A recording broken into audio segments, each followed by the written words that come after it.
So hi and welcome to your ENG 6301 Engineering Management.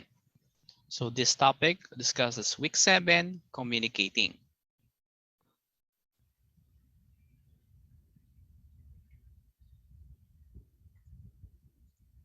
So what is communication? Okay, so communication as a process of sharing information through symbols, including words and message defined by Philip or Maurice Philip Wolff and Shirley Kuiper. Okay, so communication may happen between superior and subordinate, between peers, between a manager and a client or customer, between an employee and a government representative, and more. Okay, so in management, communication must be made for a purpose and because it has a cost attached to it.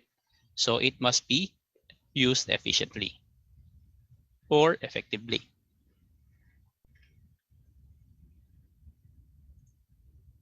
So functions of communication. Okay, so number one, we have the information function. Information provided through communication may be used for decision-making at various work levels in the organization. Okay, so a construction worker, for instance, may be given instructions on the proper use of certain equipment. This will later provide him with a guide in deciding which equipment to use in particular circumstances. So another concern is the manager who wants to make sure that his decision in promoting an employee to a higher position is correct. So through communication, the information provided will minimize, if not eliminate, the risk. Then we have the motivation function. Communication is oftentimes used as a means to motivate employees to commit themselves to the organization's objectives.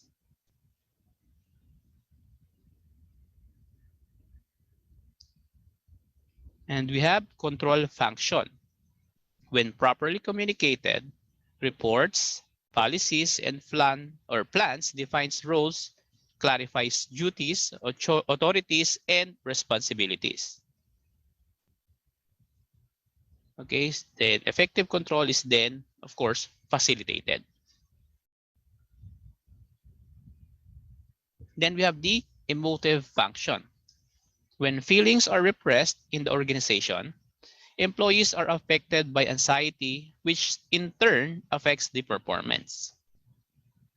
Okay, so whatever types of emotions are involved, whether satisfaction, dissatisfaction, happiness, or bitterness, communication provides a means to decrease the internal pressure affecting the individual.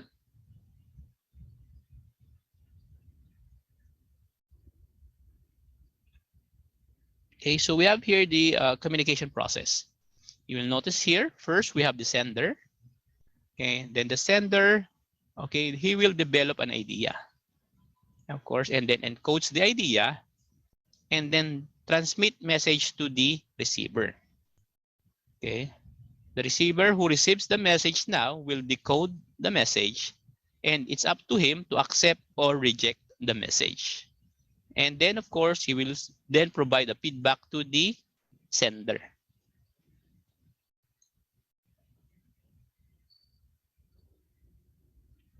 And let's move to the 8 steps of communication process. Okay, number 1, develop an idea. Okay, so the most important steps in effective communication is developing an idea. It is important that the idea, okay, to be conveyed must be useful or of some value. So an example of a useful idea is how to prevent accidents in workplace. Then we have the encode. The next step is to encode the idea into words, illustrations, figures, or other symbols suitable for transmission. The method of transmission should be determined in advance so that the idea may be encoded to conform with the specific requirements of the identified method.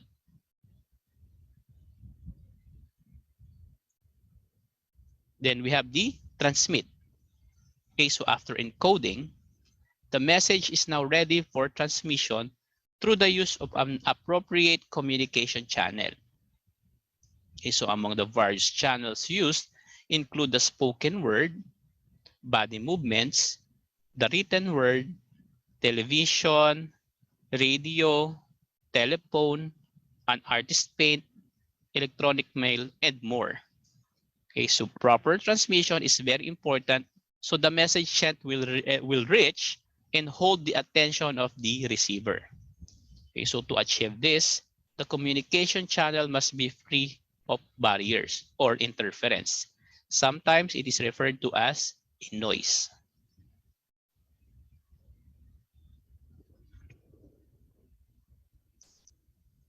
And number 4, okay, so receive. Okay, so the next step is the communication process is the actual receiving of the message by the intended receiver. So the requirement is for the receiver to be ready to receive at the precise moment the message relayed by the sender.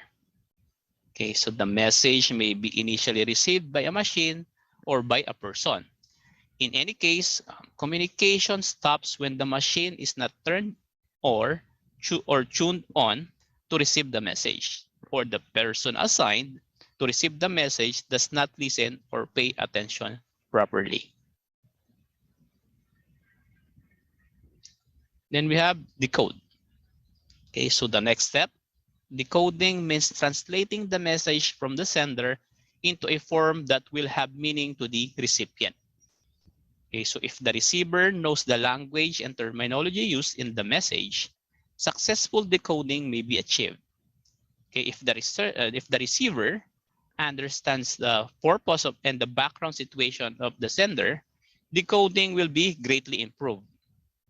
Okay, so in legal practice, for instance, the declaration of dying persons have more weight.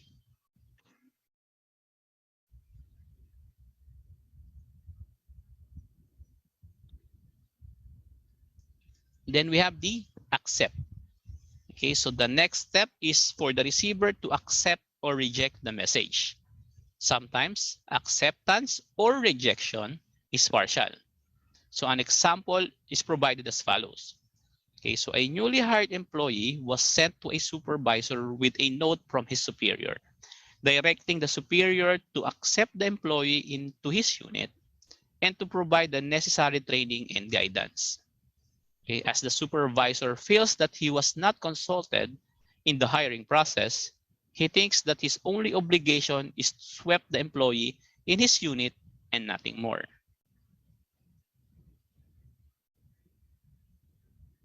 Okay, so factors that will affect the acceptance or rejection of a message are as follows.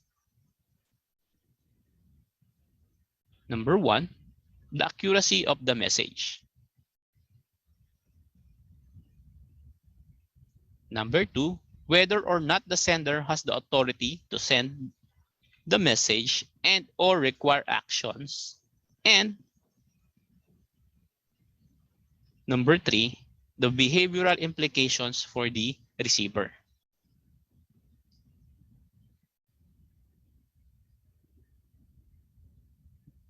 Okay, then we have use. Okay, so the next step is for the receiver to use the information. If the message provides information of importance to a relevant activity, then the receiver could store it and retrieve it when required. Okay, so if the message requires a certain action to be made, then he may do so. Otherwise, he discards it as soon as it is received. Okay, so all of the above mentioned options will depend on his perception of the message.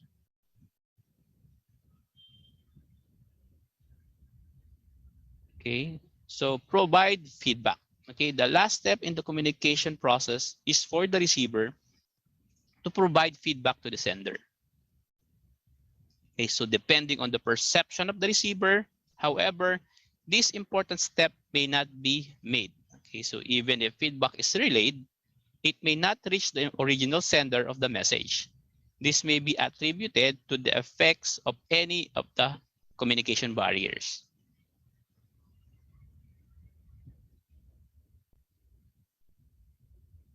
And then we have the forms of communication.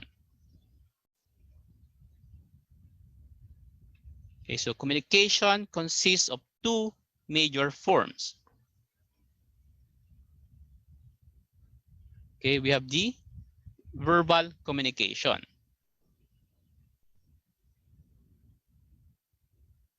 Okay, it is transmitted through hearing or sight.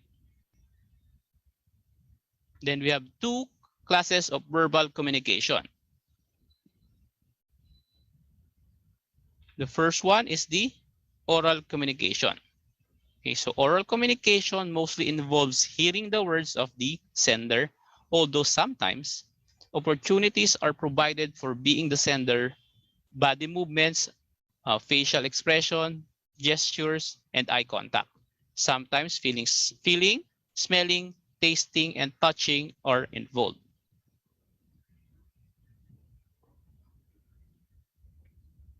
Okay, so an alternative to oral communication is the written communication, where the sender seeks to communicate through the written word. The written communication is sometimes preferred over the oral communication because of the time and cost constraints. When a sender, for instance, cannot meet personally the receiver due to some reason, a written letter or memo is prepared and sent to the receiver. Okay, so the written communication, however, has limitations, and to remedy this, some means are devised. Okay, so example, perfume advertisers, for instance, lace their message with the smell of their products. In the same light, the now popular musical Christmas cards is an attempt to enhance the effects of the written note.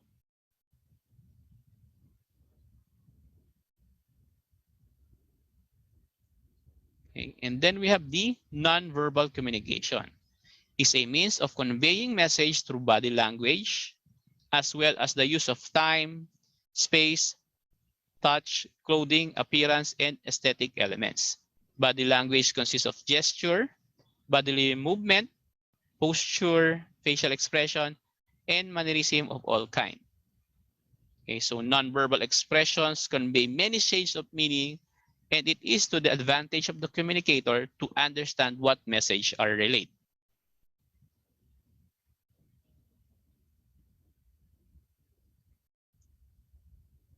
Okay, so the barriers to communication. Okay, so various factors may impede the efficient flow of communication. Any or all of these factors may at any point derail the process.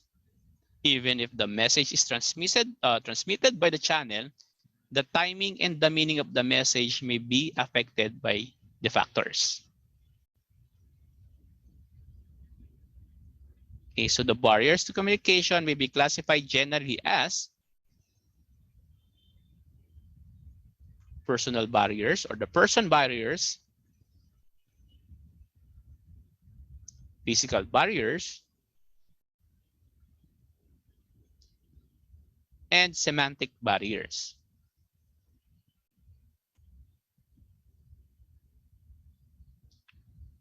Okay, so let's start with the personal barriers. Okay, so personal barriers are hindrances to effective communication or communication arising from a communicator's characteristics. Okay, is a person such as emotion, values, poor listening habits, sex, age, race, socioeconomic status, religion, education, and more.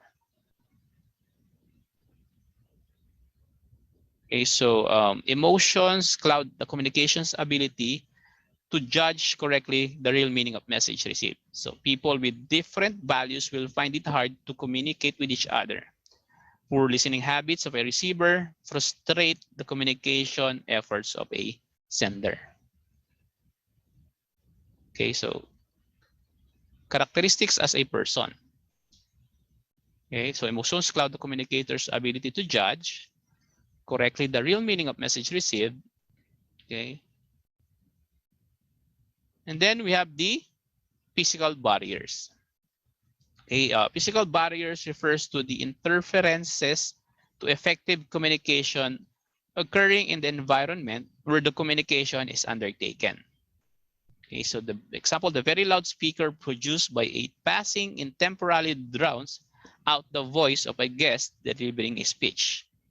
Okay, such distraction does not allow full understanding of the meaning of the entire message and is an example of a physical barrier. Okay, so physical barrier include distances between people, walls, a noisy jukebox near a telephone, and more. Okay, so an office that is too tidy may sometimes inhibit a person from meeting the occupant for face-to-face. So, okay, a menacing pet dog or secretary posted near the door may also prevent a person from directly communicating with the object person behind the door. Okay, so a communication channel that is overloaded may also prevent important information to reach the intended user. Okay, so another physical barrier to communication is wrong timing. For instance, how may one expect a person who just lost a loved one to act on an inquiry from a fellow employee?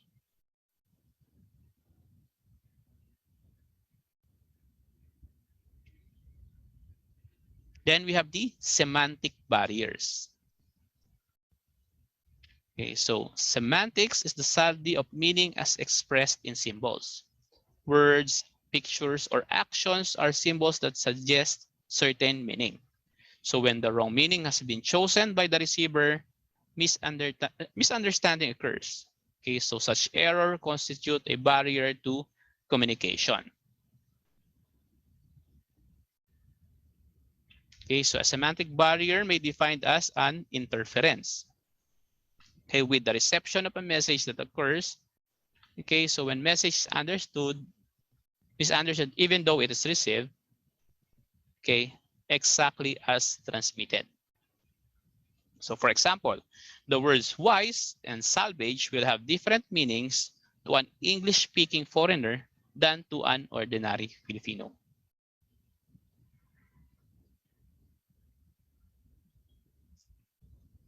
Okay, so overcoming barriers to communication.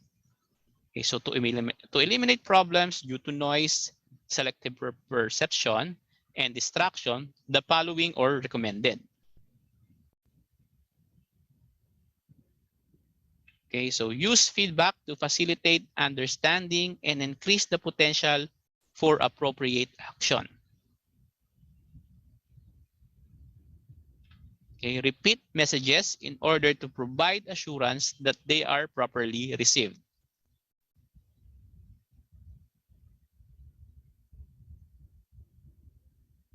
Okay, use multiple channels so that the accuracy of the information may be enhanced. Okay, use simplified language that is easily understandable and which eliminates the possibility of people getting mixed up with meanings.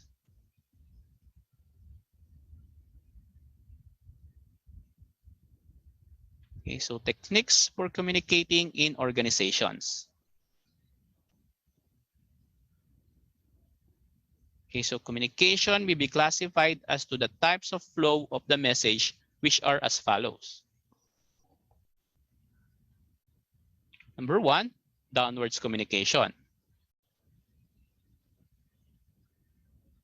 Okay, so refers to the message flows from higher levels of authority to lower levels. Among the purpose of downward communication are, okay, so to give instructions, to provide information about policies and procedures, okay, to give feedback about performance,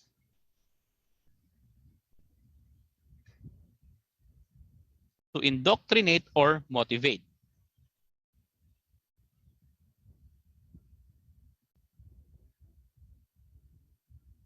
Okay, so among the techniques used in downward communication are as follows. Okay, we have the letters, meetings, telephones, manuals, handbooks, and newsletters.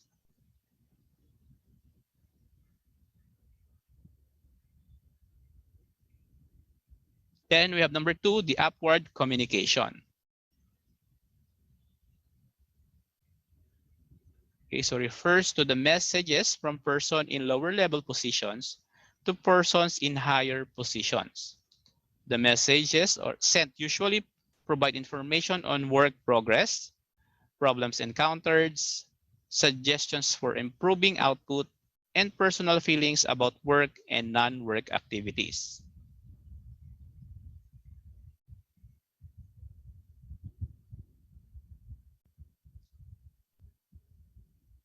Okay, so among the techniques used in upward communication are, we have formal grievance procedures. Okay, so Holly and Jennings define grievance as any employees concerned over a perceived violation of the labor agreement that is submitted to the grievance procedure for eventual resolution. Okay, so depending on the size and nature of the company, the grievances procedure may consist of a single step or a number of steps. Okay, companies with a collective bargaining agreement with its union must refer to the grievance procedure spelled out in the law on labor relations. Okay, we have the employee attitude and opinion surveys. Finding out what the employees think about the company is important. Okay, so the exercise, however, requires expertise and the company may not be prepared to do it. If the organization's operations is large enough to justify such activity, then it must be done.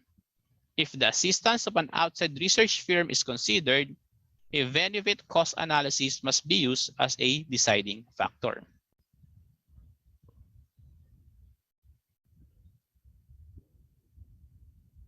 Okay, then we have the suggestion systems. Okay, suggestions from employees are important sources of cost saving and production enhancing ideas. Okay, even if majority of the suggestions are not feasible, a simple means of acknowledging them contributes to the employee morale. Okay, and then we have the open door policy. Even on a limited basis, provides the management with an opportunity to act on difficulties before they become pull-down problems. Okay, so when employees feel free to talk and they are assured of not being penalized for doing so, then management will be spared with lots of efforts determining the real causes of problems in the company. And then we have the informal gripe sessions. Okay, so can be used positively if management knows how to handle them.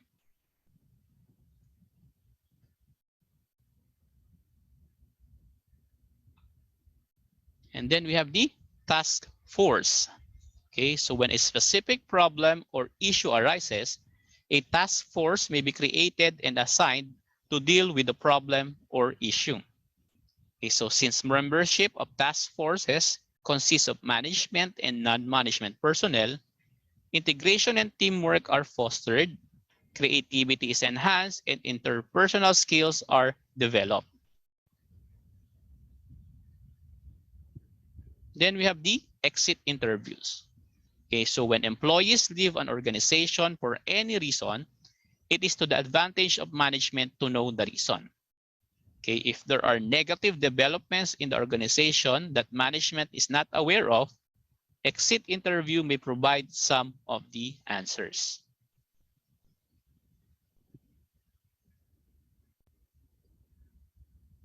Okay, so we have the horizontal communication. Okay, so refers to the messages sent to individuals or groups from another of the same organizational level or position. Okay, so the purposes of horizontal communication are Okay, so to coordinate activities between departments, to persuade others at the same level of organization, to pass on information about activities or feelings,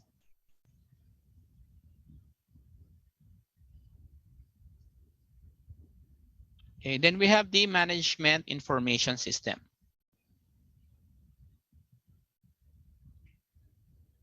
Okay, so MIS, or the Management Information System, is defined by Boone and Kurtz as an organized method of providing past, present, and projected information on internal operations and external intelligence for use in decision making.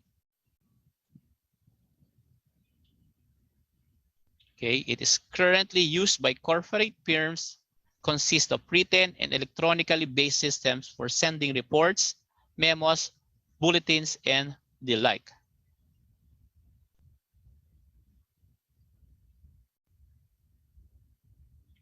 Okay, so the purposes of MIS.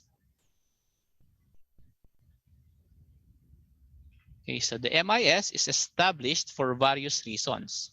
Leonen and Hunger enumerate them as follows. Okay, to provide a basis for the analysis of early warning signals that can originate both externally and internally. Okay, so to automate routine clerical operations like payroll and inventory reports. Okay, so to assist managers in making routine decisions like scheduling orders, assigning orders to machines, and reordering supplies.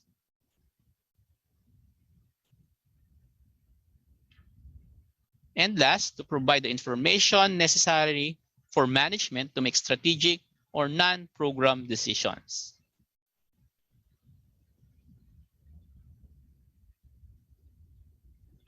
So that will be all, class, for today. Thank you and have a nice day.